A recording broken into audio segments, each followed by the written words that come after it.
Halo, selamat malam pemirsa, jumpa lagi di Prime Show. Kali ini bersama saya Anissa Dasuki. Setelah beberapa bulan kita menghadapi pandemi COVID-19, isu reshuffle ini sempat mengemuka. Akhirnya pada Selasa 22 November 2020 terjawab sudah. Presiden Joko Widodo dan Wapres Maruf Amin mengumumkan dan memperkenalkan para menteri baru di Kabinet Indonesia Maju. Kemarin Rabu 23 Desember Presiden melantik 6 menteri, 5 wakil menteri, kepala BNN dan kepala Badan Restorasi Gambut. Gelagat kocok ulang kabinet sebenarnya ini sudah terlihat sejak Juni lalu.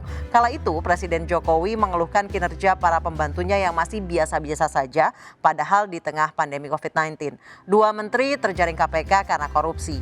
Alarm ganti menteri ini semakin nyaring menyala. Sudah hadir di Prime Show Menteri baru Pak Jokowi dan Pak Maruf Amin, Menteri Pariwisata dan Ekonomi Kreatif Bang Sandiaga Salahuddin Uno. Selamat malam Bang Sandi, apa kabar? Assalamualaikum warahmatullahi wabarakatuh. Waalaikumsalam warahmatullahi wabarakatuh. Selamat dulu Bang Sandi atas terpilihnya menjadi Menteri Parekraf. Terima kasih Mbak Anissa. Baik, ini backgroundnya langsung ya Wonderful Indonesia ya Bang ya. Kita kan mesti terus meningkatkan awareness.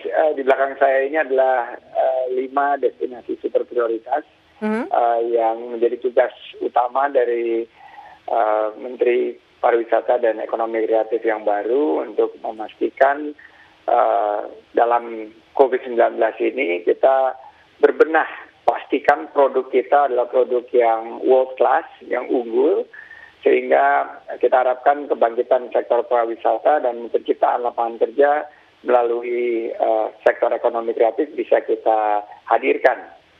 Baik, Bang Sandi, nama Anda dari 6 menteri ini termasuk salah satu yang ramai diperbincangkan oleh netizen.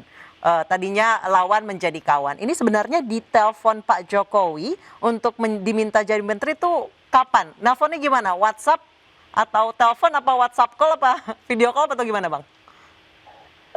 Tentunya kalau saya bawa ke 2019 setelah Pilpres 2019 dan kami pada saat itu, saya dan Bapak Prabowo memutuskan bahwa Pak Prabowo akan membantu Bapak Presiden di Kementerian Pertahanan. Saya meyakini bahwa dengan posisi di luar pemerintahan, saya juga bisa berkontribusi langsung berada di tengah-tengah masyarakat.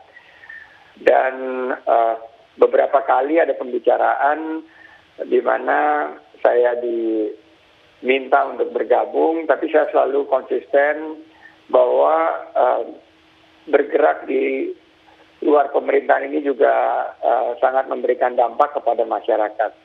Nah, COVID-19 ini mengubah segalanya.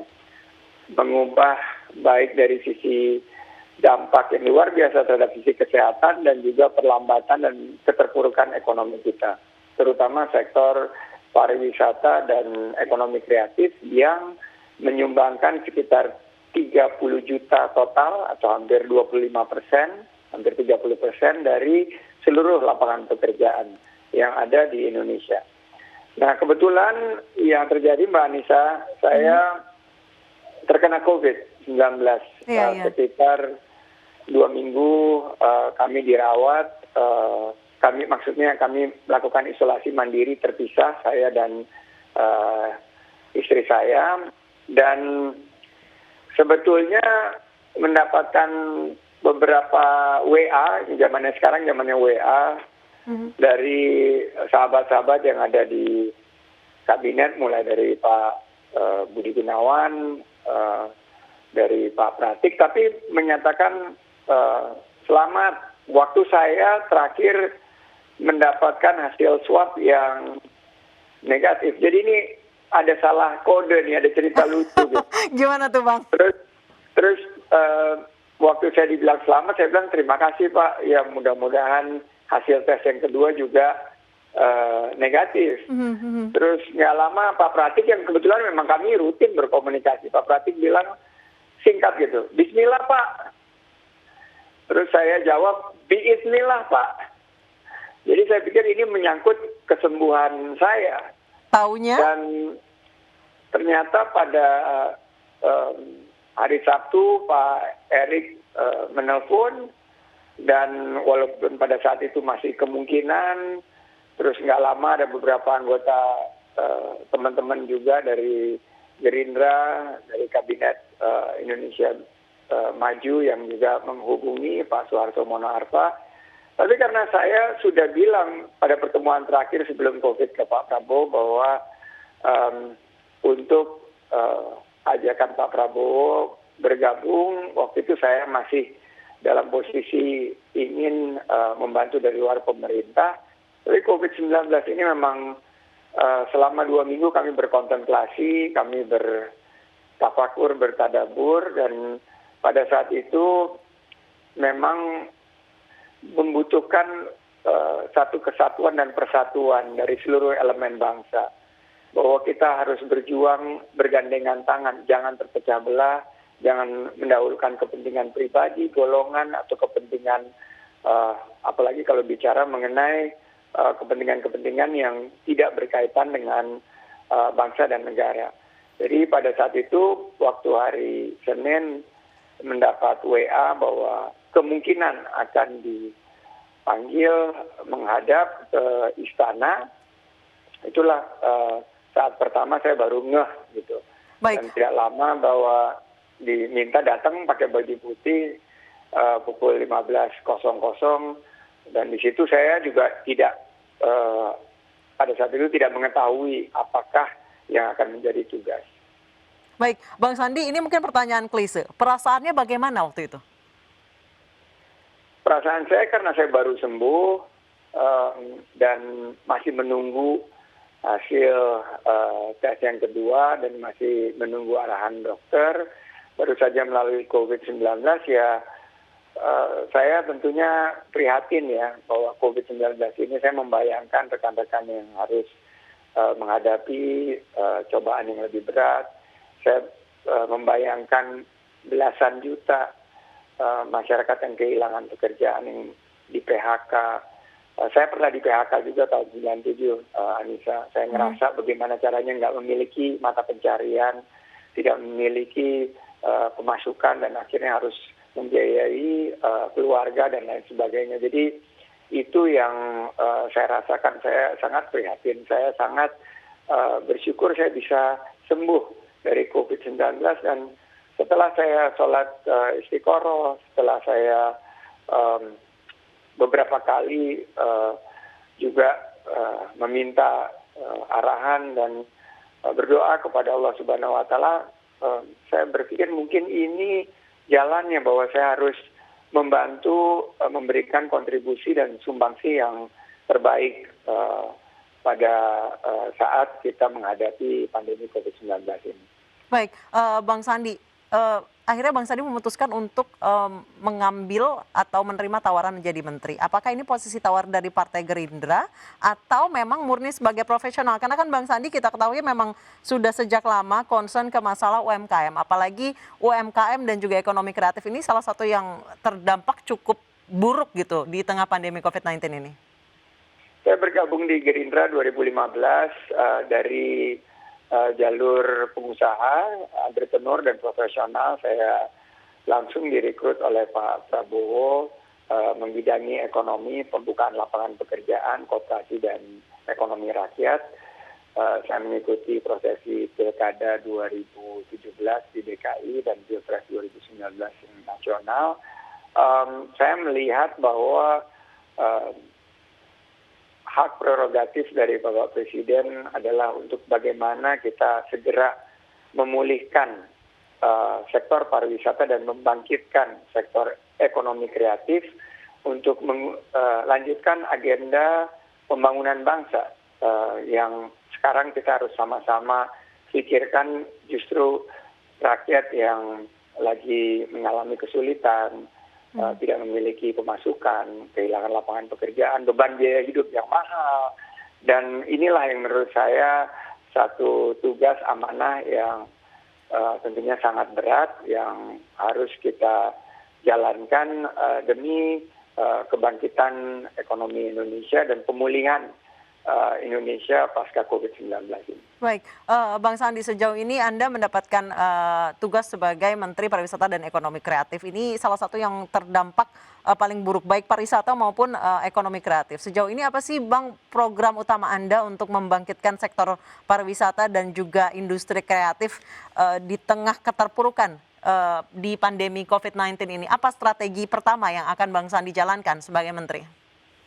Ya, tentunya kita melihat sesuai dengan diskusi dengan Bapak Presiden bahwa kita harus berbenah secara totalitas 5 destinasi super prioritas yang ada di belakang saya ini, mulai dari Danau Toba, Borobudur, kita bicara mengenai Mandalika di NTB, Likupang di Sulawesi Utara, maupun juga Labuan Bajo yang ada di Nusa Tenggara Timur. Ini harus kita benahi secara totalitas aspek produknya, bahwa produknya ini harus kelas dunia dari segi infrastrukturnya maupun juga busananya, kulinernya, krianya, dan juga dari segi talenta, SDM, tari-tarian, seni budaya, dan seluruh yang berkaitan dengan aspek destinasi yang kita unggulkan. Itu pertama. Yang kedua adalah adaptasi dengan keadaan COVID-19, mendahulukan aspek kesehatan, keselamatan, ada CHSE, dan terakhir kolaborasi. Kita harus merangkul semua pihak, lintas sektor, harus semua bahu-membahu untuk membangun kembali sektor pariwisata dan ekonomi kreatif ini sebagai lokomotif penciptaan lapangan kerja dan pembangunan bangsa ke depan. Baik, Bang Sandi, selain pelantikan Anda atau keterpilihan Anda sebagai Menteri, ada satu lagi yang viral, ini terkait Anda, yaitu video dan foto Anda bersama 4 orang sahabat Anda. Kita lihat dulu videonya. Jadi hari ini kita langsung gerak cepat, saya mengunjungi Pak Menteri BUMN, juga mengundang Pak Mendak dan Bapak Menteri Investasi kita, Kepala BKPM, karena kita harus berkolaborasi, segera kebijakan ini harus kita pastikan eksekusi yang tepat waktu, tepat sasaran, dan tepat manfaat. Dan tentunya lebih dari 40 juta lapangan kerja yang perlu kita selamatkan di sektor pariwisata. Baik, Bang Sandi, Anda dikenal dekat dan merangkul banyak komunitas melalui UMKM dan industri kreatif lainnya. Belajar dari Korea Selatan, banyak lahir dan berkembang startup ataupun perusahaan rintisan yang kemudian membantu ekonomi negara sehingga tidak lagi bergantung pada korporasi. COVID-19 menjadi salah satu pelajaran bahwa daring, belanja online, dan segala sesuatu yang daring itu lebih bisa berjalan dibandingkan yang konvensional. Bagaimana dengan Indonesia? Cara dan metode seperti apa yang efektif untuk industri kreatif saat ini?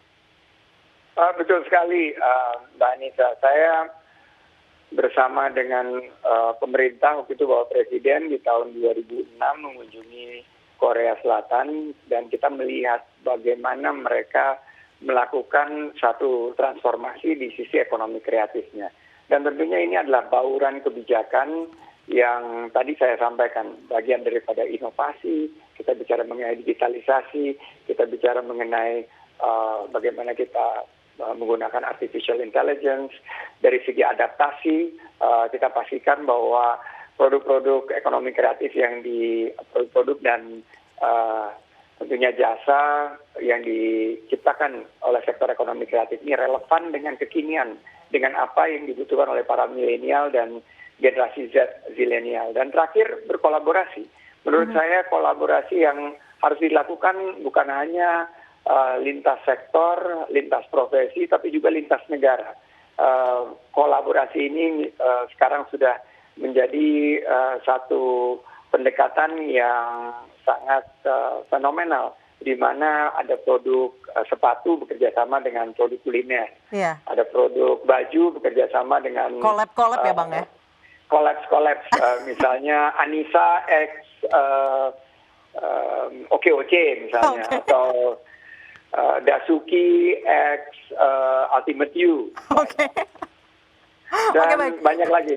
Mas Sandi, terakhir. Di iNews kan ada kata Sandi. Iya. Senin malam kita ungkapkan etalase dari produk-produk kolaborasi ini yang menurut saya bagaimana kita membangkitkan sektor ekonomi kreatif dan membuka peluang kerja bagi jutaan masyarakat. Dan Bang Sandi, ini pertanyaan terakhir mungkin bisa singkat saja. Salah satu yang viral adalah video Anda bersama Pak Erick Thohir dan Pak Lutfi 31 tahun yang lalu. Kalau sekarang mungkin kalau berkumpul ngomongin negara, kalau dulu ngomongin apa? Gosipin apa, Bang? Ya, itu foto jadul ya. Iya. Dan waktu dulu kita masih sama-sama kuliah, jadi kira-kira kalau kuliah itu bicaranya seputar percintaan, seputar bagaimana kita bisa menyiapkan untuk dapat lapangan kerja setelah lulus. Kalau nggak salah itu udah di akhir-akhir masa studi kita, jadi waktu itu kita sudah mulai penyiapan. Dan seru banget sih kalau ngelihat foto-foto yang jadul. Mudah-mudahan bisa menginspirasi banyak anak muda. Amin. Kerja keras dan memberikan terbaik bagi bangsa dan negara. Amin. Baik, terima kasih Bang Sandiaga Uno telah bergabung bersama kami di Prime Show. Sekali lagi selamat atas terpilihnya menjadi Menparekraf. Terima kasih Bang Sandi. Dan pemirsa, usai jeda 1 tahun kepemimpinan Jokowi Ma'ruf Amin, sebanyak 64,6% publik merasa puas dengan kepemimpinan mereka. Lantas siapa saja menteri yang dinilai memiliki kinerja paling baik? Prime Show akan kembali usai jeda.